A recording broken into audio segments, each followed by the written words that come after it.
All right. So have you noticed those huddle rooms popping up everywhere? Yeah. We're going to do a deep dive into that today. Awesome. And hopefully by the end of this, you'll know how to design one yourself. Good. We have a really fascinating article we're going to be pulling from today called, Yeah. it's actually got a really interesting title, Uh-huh. but it's basically about how these rooms are used completely differently now than they were just a few years ago. Oh, yeah. It's a fascinating evolution. I mean, before the pandemic, you would find people hiding out in there for like solo quiet time. Right. But now with hybrid work and everything, they become these like dynamic hubs for team collaboration. So for anyone who's never actually like stepped into a huddle room, what is it? It's kind of like a small meeting space, just informal and designed for, well, I mean, huddles. Mm-hmm. It's perfect for like 2 to 6 people to, just gather quickly Yeah. to brainstorm or make decisions or hash out ideas. That's interesting because I was reading that something like 75 to 80% of meetings only involve that many people anyway. Oh, wow. So are those giant boardrooms kind of becoming a thing of the past? Definitely huddle rooms are way more efficient with space, Right. and they encourage that quick, agile collaboration that's so important today. So I was expecting them to be full of all this crazy tech, Oh, yeah. but I was reading that practicality is more important. Yeah, definitely. I mean, Alison Sturbridge, who's this interior design expert, she really emphasizes equipping these rooms based on like specific needs, not just throwing in every bill and whistle you can think of. So what are the essentials? What makes a huddle room actually work? Well, I always think what makes a good conversation, Right. so comfortable seating that's arranged so that it encourages people to talk, Yeah. and then a large screen for sharing and a whiteboard to capture ideas. Yeah. But, it goes beyond just like the functional stuff. Oh, okay. So what else makes a successful huddle room? Well, it needs a feel-good atmosphere. Yeah. I mean, you don't want these rooms to feel like sterile boxes. Right. They should be inviting and comfortable and even a little fun. So it's not just function, it's creating a space that people actually want to be in. Exactly. Hmm. Some companies are even turning huddle rooms into design centerpieces. Oh, wow. They use bright colors and unique furniture and layouts that really break the mold. I like that. It's like huddle rooms are becoming an extension of the company's culture, Yeah. reflecting their values and their approach to work. We even came across a quote from this Australian office developer, Mel Picos. Yeah. He was talking about creating spaces that are inspiring, not just functional. And it's not just about aesthetics. There's a growing awareness that the physical environment can actually influence team dynamics Yeah. and even the ideas that get generated. It reminds me of that study about how the shape of a table can actually affect group dynamics. Oh, really? Like round tables, they encourage more equal participation, but rectangular tables reinforce hierarchies. Oh, that's interesting. So could the same be true for huddle rooms? It very well could be. I mean, imagine walking into a room with bright colors and flexible furniture Yeah. and a layout that encourages movement and interaction. Wouldn't that put you in a more creative and collaborative mindset Right. than, say, a stuffy windowless room with a giant imposing table? For sure. It seems like we're finally starting to understand the psychology of space. We are, Yeah. and it's not just the visual aspects, it's the acoustics, the lighting, even the materials you use. Yeah. All these things can subtly influence our mood and energy levels, Right. and ultimately the quality of the interactions we have. So it's not just about like throwing in some bean bags and a whiteboard and calling it a day. No, definitely not. There's a real science behind designing these spaces for maximum impact. And as more companies adopt these hybrid work models, I think we're going to see even more innovation in huddle room design. Yeah, it's all about creating these third spaces Yeah. that bridge the gap between the home office and the traditional workplace. Yeah, it's like we're redefining the entire concept of the office, less about individual workspaces and more about having all these different spaces Right. that cater to different needs and styles of working. And huddle rooms are a big part of that. They are, and what's cool is that they can be so much more than just meeting spaces. Oh, yeah. They can be used for knowledge sharing or quick breaks or just casual team bonding or even just a change of scenery Yeah. to help boost creativity. That's a good point, giving employees that flexibility and choice in how and where they work. And that flexibility extends to the design of the rooms themselves. Movable furniture, modular components, adaptable technology. You can let the space evolve with the needs of the team. Okay, so speaking of technology, let's talk about how tech is being integrated.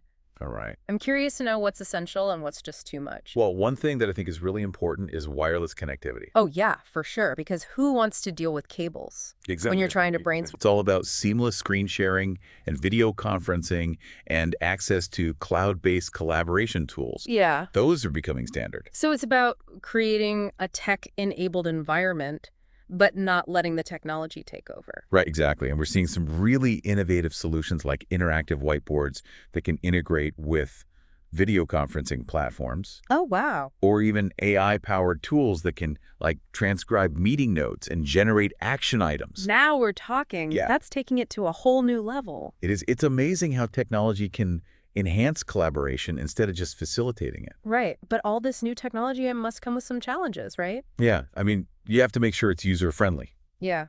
I mean, nobody wants to spend the first 10 minutes of a meeting trying to figure out the tech. Right. It's got to be simple. Exactly, and that's where good design comes in. Right. It's about integrating the technology seamlessly into the space so that it's there when you need it, but it doesn't dominate the room. So finding that balance between high tech and high touch. Exactly. And that's becoming more and more important as we move toward this more hybrid and flexible way of working. So what do you think the future holds for huddle rooms?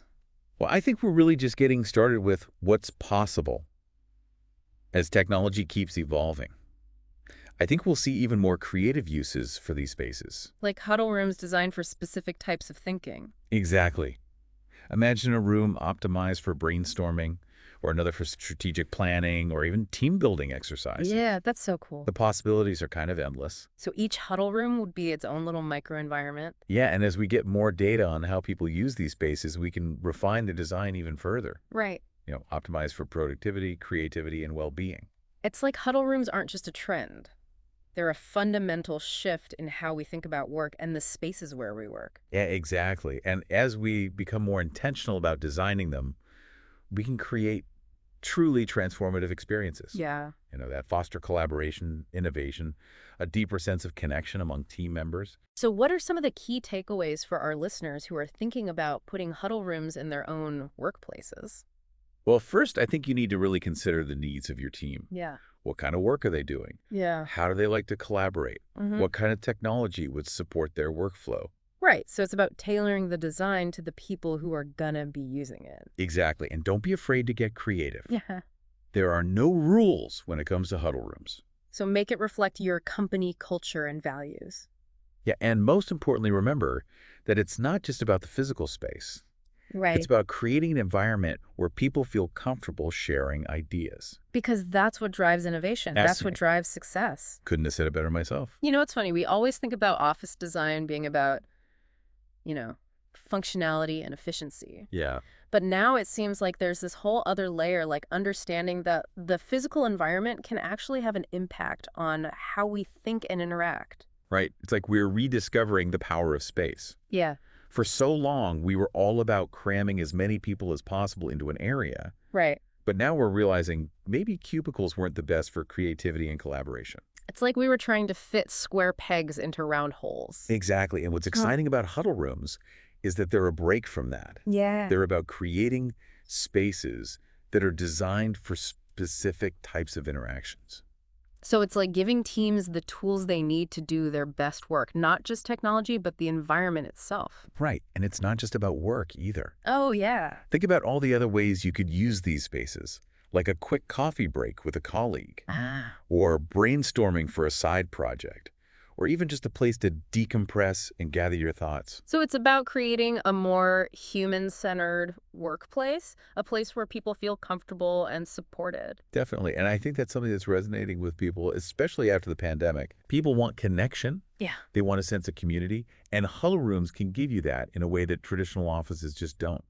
So have you seen any companies that are really pushing the boundaries of huddle room design? Oh, tons. There are some amazing companies out there experimenting with really creative ideas, like some are using biophilic design, What's that? bringing elements of nature into the space Oh, wow. to create a calmer, more restorative environment. I like that it's like bringing the outdoors in. Exactly. And it's not just about aesthetics. Yeah. Studies show that being around nature can reduce stress, improve focus, and boost creativity. That's good for everyone. Exactly. And then you have companies that are integrating technology in really interesting ways. Oh, really? Like what? Well, I recently heard about a company that's using virtual reality to create these immersive huddle room experiences. Whoa, wait, really? Yeah, they have these VR headsets that allow team members to collaborate in a virtual environment. Oh, No wow. matter where they're actually located, it's like they're in the same room, even if they're Ah. miles apart. So it's like taking remote collaboration to a whole other level. It is, and I think we're only going to see more of that as technology keeps advancing. So what does that mean for the future of office design in general? Hmm, Are we moving to a world where the physical office just doesn't matter? that's a good question. I think it's somewhere in between. Okay. I don't think offices are going away anytime soon, but they are changing. Right. It's becoming less about individual workspaces Yeah. and more about these opportunities for connection and collaboration that you just can't get from working at home. So the office is like a destination. Right. A place where people come together to connect and collaborate and create. And huddle rooms are a big part of that. They're not just meeting spaces, they're micro environments that are designed to support the way we work today. And as the way we work continues to evolve, so will the design of these spaces. Yeah, it's a really exciting time to be thinking about the future of work and the role design plays in shaping it. We're moving away from those one-size-fits-all solutions towards a more personalized and human-centered approach to workspaces. And that's what it's all about, right? Yeah. Creating workplaces that empower people to do their best. Okay, so we've talked a lot about the design and how it impacts teams and creativity, Mhm. but what are some of the actual benefits that companies are seeing? Oh, there are a lot. Like, are there any measurable outcomes?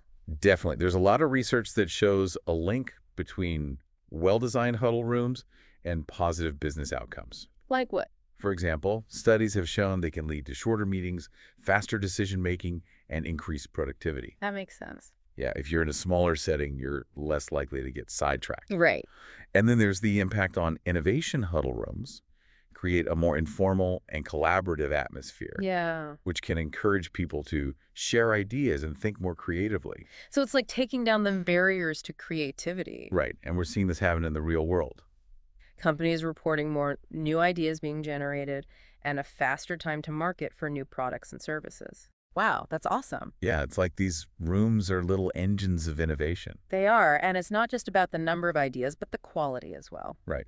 Huddle rooms encourage a more collaborative approach to solving problems, which leads to more creative and effective solutions. So it's not just about getting people together, it's about creating the right space for them to work together. Exactly. And when you do, the results can be pretty amazing. So it sounds like huddle rooms are more than just a design trend, they're a strategic investment. I couldn't agree more. And as we shift towards this more hybrid and flexible way of working, I think these spaces are only going to become more important. It's funny, we started talking about them as these small, informal spaces, but they're having a big impact. They really are. It's amazing how something so simple can have such a big effect on teams and creativity and even business success. It's a good reminder that sometimes the smallest changes make the biggest difference. Exactly. And it all starts with recognizing the power of space to shape how we interact and how we work. Okay, so we've talked about what makes a huddle room work, what makes it more than just the small meeting space. Yeah, It's like design and technology and how people interact. he really is. And you know how huddle rooms are changing with the way we work? Right. Like, it's not just about hybrid teams anymore. Uh-huh. It's about creating spaces that encourage a specific kind of energy. Definitely. We were talking earlier about the shape of a table and how that can influence a group. Yeah. Are there other, like, little design choices that can have an impact on how people use the space? Oh, there are like colors. They're really important. Oh, yeah. Like cool colors, like blues and greens. They tend to promote calm and focus. Oh, interesting. But warmer colors, Yeah. reds and oranges, they can Yeah. energize people and make them more creative. So you could pick like a blue or green for a room where you want people to focus. Right. And then orange or red for like a brainstorming room. Exactly. And lighting is important. Yeah. Natural light is the best. But you can use artificial lighting to create different moods. Okay. So like soft lighting can make people relax, Uh-huh. but brighter task lighting can help people focus. It's like setting the mood. Yeah, you're setting the stage. And what about sound? Oh, acoustics are so important. A room with bad acoustics can be so distracting, Yeah. especially if you're on a video call or trying to have a serious conversation. Right. It's like trying to work in a loud coffee shop. Exactly. Yeah. So you can use sound-absorbing materials or arrange the furniture in a certain way. Yeah. You could even use a white noise machine. Wow. So many things to consider. There are, but they all come together Yeah. to make a really nice space to be in. Right, because if people don't actually want to use the room, then what's the point? Exactly. So things like comfortable seating Yeah. or natural light or even having snacks and drinks available, Uh-huh. all of that can make the room more inviting. So it feels more like home and less like a boring office. And that's what we want, right? Yeah. To create workplaces that are both functional and inspiring. This whole conversation has really got me thinking about how offices are changing. Me too. Like we're getting away from those old stuffy offices Yeah, and moving towards something more fluid and collaborative. definitely. And huddle rooms are a great example of that. Yeah. It's about getting rid of all that formality Uh-huh. and creating a more human-centered approach to work. Exactly. Creating spaces that encourage people to connect and be creative and feel like they're part of a community. That's what it's all about. Creating spaces where people feel valued and supported and ready to do their best work. I agree. So for our listener who's thinking, okay, I need a huddle room in my office, Yeah. what's your one piece of advice? I would say think about the experience you want to create. What kind of interactions do you want? Yeah. What kind of energy do you want the room to have? Right. Once you have that vision in your mind, Uh-huh. then you can start thinking about the design, Yeah. the technology, the little details. So be intentional. Yes, huddle rooms aren't just a fad. Right. They're a sign of how work is changing.